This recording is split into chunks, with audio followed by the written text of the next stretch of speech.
मुल्लों को जो टाइट किया हुआ है, मुल्लों को टाइट करने से नौकरियां मिल रही हैं आपको, मुल्लों को टाइट करने से आपको सेफ्टी मिल रही है, आपको विमेन सेफ्टी मिल रही है। इनकी सरकार को कितना टाइम हो गया आए हुए बीजेपी सरकार को?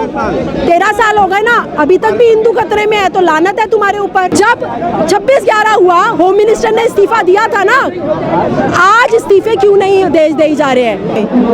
मैं नहीं कहती कि ये स्पॉन्सर्ड है, लेकिन अगर है भी तो क्या गलत है? आप सिस्टम के खिलाफ लड़ाई लड़ रहे हो सर, एक गंदे घटिया सिस्टम के खिलाफ। आपने इन 13 सालों में जो हम छाती ठोक के कहते थे ना कि I am a proud Indian, आज आपने उस जगह पे हमें लाके खड़ा कर दिया कि हम कहते हैं कि I am not a proud Indian. Melody बांटने से आपके देश को यहाँ पर इन्वेस्टर्स नहीं मिल जाएंगे। आप थू करा के आते हैं, वहाँ पर आपका मजाक उड़ता है। खुद इटली में लोग बना रहे हैं मीम्स। जैसे अंजना ओम कश्यप के बारे में कुछ बोला गया, खान सर को भी आपने लपेटे में ले लिया।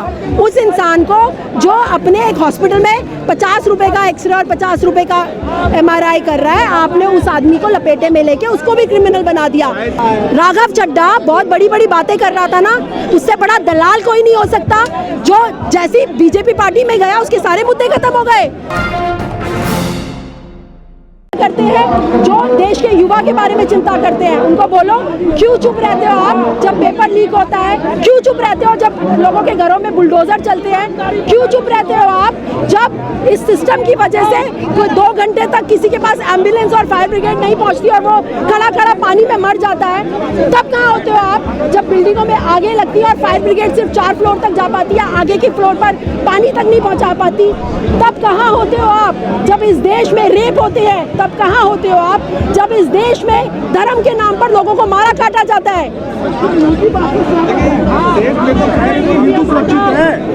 हिंदू सुरक्षित है। इनकी सरकार को कितना टाइम हो गया आए हुए बीजेपी सरकार को?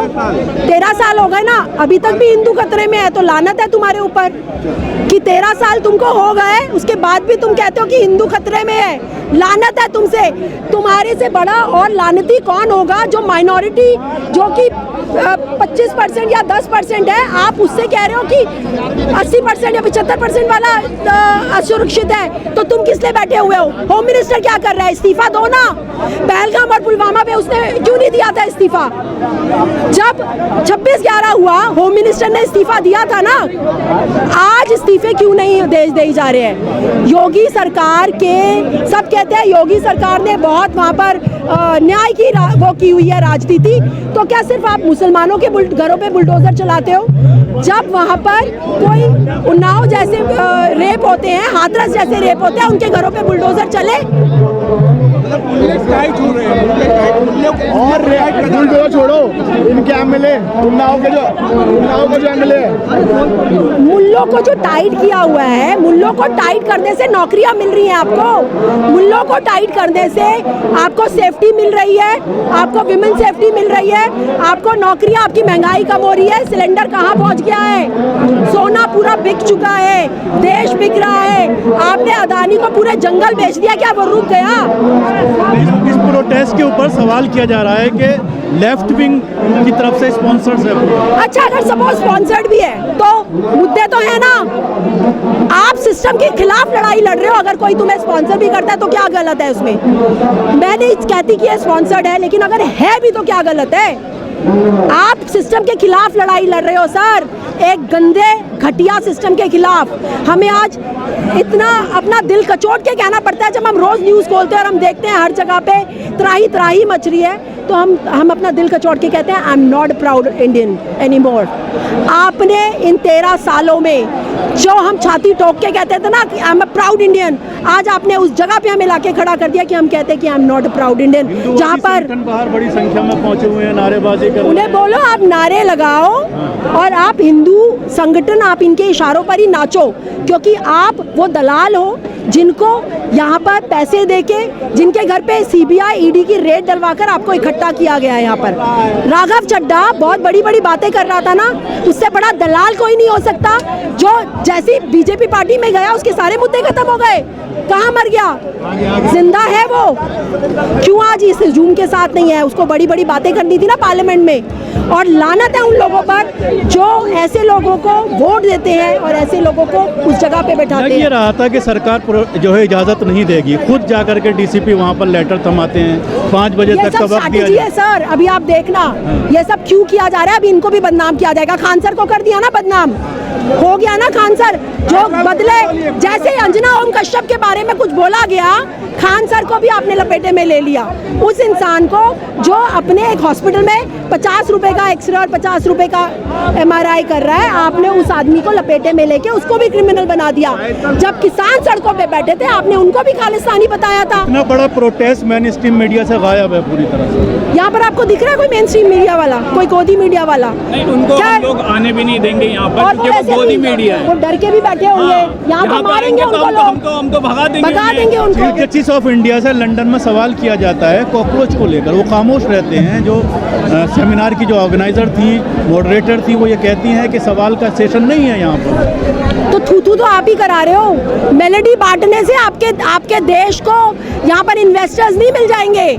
आप थू करा के आते हैं, वहाँ पर आपका मजाक उड़ता है। खुद इटली में लोग बना रहे हैं मीम्स, खुद वहाँ पर आप लोगों का मजाक उड़ रहा है। ये मेलेडी देकर जब देश के बच्चे मर रहे हो और जब देश में संकट आया हुआ है आर्थिक, आप वहाँ पर मेलेडी का पैकेट लेकर जाते हैं और गोदी मीडिया मेलेडी के फायदे दिखाता है, झालमुरी के फायदे दिखाता है। तो थू है ऐसे गोदी मीडिया पर। ये 2011 की एक फोटो थी, टाइम्स की कवर पेज की। यहाँ पर ये लिखा हुआ है, यहाँ पर ये लिखा हुआ है इंडिया वर्सेस चाइना। यहाँ पर ये चीज़ दिखाई जा रही थी 2011 में कि इंडिया का जो कंपटीशन था डायरेक्ट चाइना से था। अब ये जो हो गए हैं 15 साल बाद, यहाँ पर ये जो आप देख पा रहे हैं कि कहाँ चाइना पहुँच चुका है, वर्ल्ड की सेकंड लार्जेस्ट इकॉनमी, और कहाँ इंडिया जो अभी 5वें नंबर तक था अब वो गिर के 7वें नंबर तक आ गया है। तो ये तो हालत हो गई है देश की इस टाइम में, ये बहुत खतरनाक बात है। क्या कहना चाहेंगे इस पूरे प्रोटेस्ट के ऊपर? सवालात खड़े हो रहे हैं, यहाँ पर राइट विंग के लोग भी आए हुए हैं, वो पूरी तरह से इसको ये कह रहे हैं कि ये उमर खालिद और शर्जील इमाम के नारे यहाँ पर लग रहे हैं। देखिए, मैं एक बात कह रहा हूँ कि ये कुछ लोग जो है वो मुद्दे को ना देखकर इस तरह की बातें कर वो मुद्दे को भटकाना चाहते हैं। चाहे किसान आंदोलन करे तो वो खालिस्तानी पाकिस्तानी आतंकवादी, या नौजवान करे तो वो आतंकवादी खालिस्तानी पाकिस्तानी। हमेशा भारत के लोकतंत्र की ये परंपरा रही है कि जब भी जनता के बीच से कोई जन आंदोलन की आवाज़ आई है तो उसमें जनता के दर्द को जाकर समझना चाहिए कि उनका दर्द क्या है, बजाय उनको आतंकवादी कहने के। ये काम तो अंग्रेज़ों ने किया था, तो क्या आप भी उसी की नीति पर चल रहे हैं जो लोग इस तरह की बातें कर रहे हैं? और देश का भविष्य होता है युवा, और आज उस भविष्य के साथ खिलवाड़ किया जा रहा है। और जब वो अपना दर्द बयां करने के लिए सड़कों पर है तो उसके साथ साजिशें रची जा रही हैं। तो मैं एक बात उम्मीद की जा रही थी कि शायद परमिशन ना मिले, हंगामा हो, लाठियां चलें, गोलियां चलें, लेकिन पीसफुल प्रोटेस्ट चल रहा है, परमिशन दे दी गई 5 बजे तक। तो क्या सरकार कहीं ना कहीं डर गई है? देखिए, इसमें हम डर की बात नहीं कहेंगे, जो भी उनके मन में बात आई होगी, क्योंकि युवाओं के हौसलों में, जैन जी के हौसलों में वो उड़ान बाकी है, तक तो ताज पलट देंगे, वो जान बाकी है। तो ये जो युवा है, ये मैं कहना चाहूँगा कि साजिशें रच लो तुम चाहें जितनी, रण को हम ना छोड़ेंगे। कलयुग के अभिमन्यु हैं हम, सारे चक्रव्यूह तोड़ेंगे। और एक बात और कहना चाहूँगा कि अगर बेरोजगार युवा कॉकरोच होता है तो जितने भी आज जज हैं, वकील हैं, IAS हैं, IPS हैं, इंजीनियर हैं, डॉक्टर हैं, साइंटिस्ट हैं, मैनेजर हैं, अधिकारी हैं, कर्मचारी हैं, तो वो सब कभी ना कभी कॉकरोच रहे। और उनको भी अपने अतीत के दर्द को याद कर यहाँ अपने जूनियर्स का आकर इस आंदोलन में साथ देना चाहिए। एक नाटक आया था क्योंकि सास भी कभी बहू थी, तो उसी के तर्ज पर है, क्योंकि अधिकारी भी कभी कॉकरोच थे।